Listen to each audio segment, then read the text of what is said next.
Hello and welcome. Sudan is the first story where we start, and as always with a report. It has been restless in Sudan since October 25. But how actually? Sudan was ruled for more than 30 years by a military general, Omar al-Bashir, who took the country from a democracy to a dictatorship, where thousands of people were murdered during the genocide in Darfur in 23. Due to its independence from South Sudan, Sudan is losing several oil fields, and prices have soared. Because of these problems, Sudanese took to the streets to protest. When he was overthrown from his chair on April 11, 2019, Sudan was left with a power vacuum. On June 3, 2019, the army started fighting hard against the demonstrators. In August 2019, an argument broke between the military and civilians. General Abdel Fattah al-Burhan became the leader and Abdel Hamdok became Sudan's first civilian prime minister.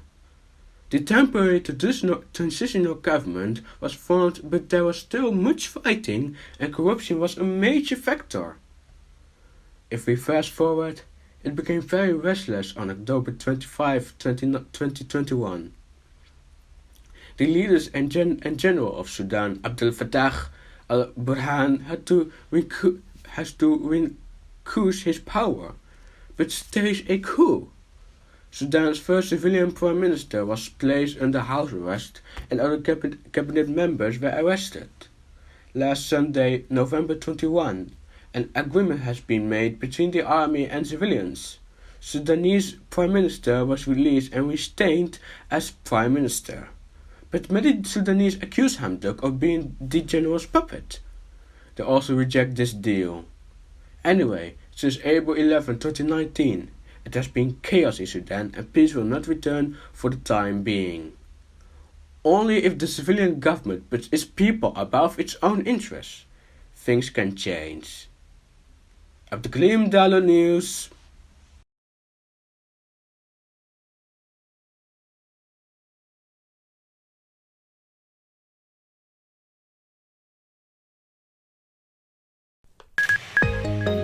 UAE officials to visit Tehran? You see it next. President Dani appoints new commanders. Legislator killed in Mogadishu. And Somali foreign minister has been fired. This month, there were also rumors that something was going on with Turkish President Recep Tayyip Erdogan. You can see it on the TV that he is running poorly. But Turkish officials reject this, saying that his condition is in effect, but that Erdogan is no longer as legend as he used to be now is clear. UAE officials visit Tehran in Iran, something very special because the United Arab Emirates has been very badly close friends with Saudi Arabia, who sees Iran as his enemy.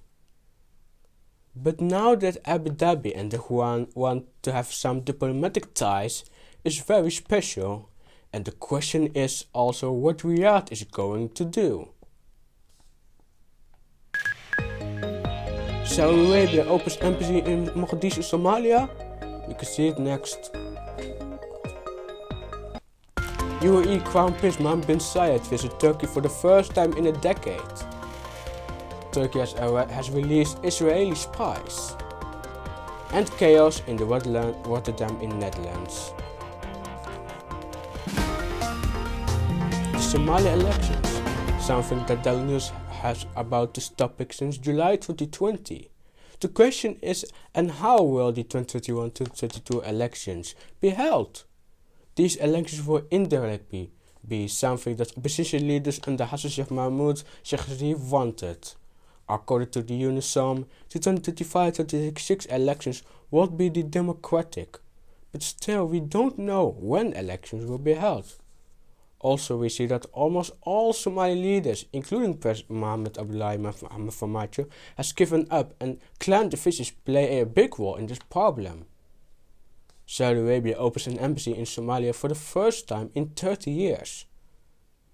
Saudi Arabia has already had a consulate that was opened in 2013 but was closed in 2018 because of Somalia's President Mohamed Farmajo and his government's support for former enemy state of Qatar. Saudi officials said they want to improve diplomatic ties with the Federal Republic of Somalia. Nowhere this month. And this was Dallo news for this month. Next month we will be back. Bye!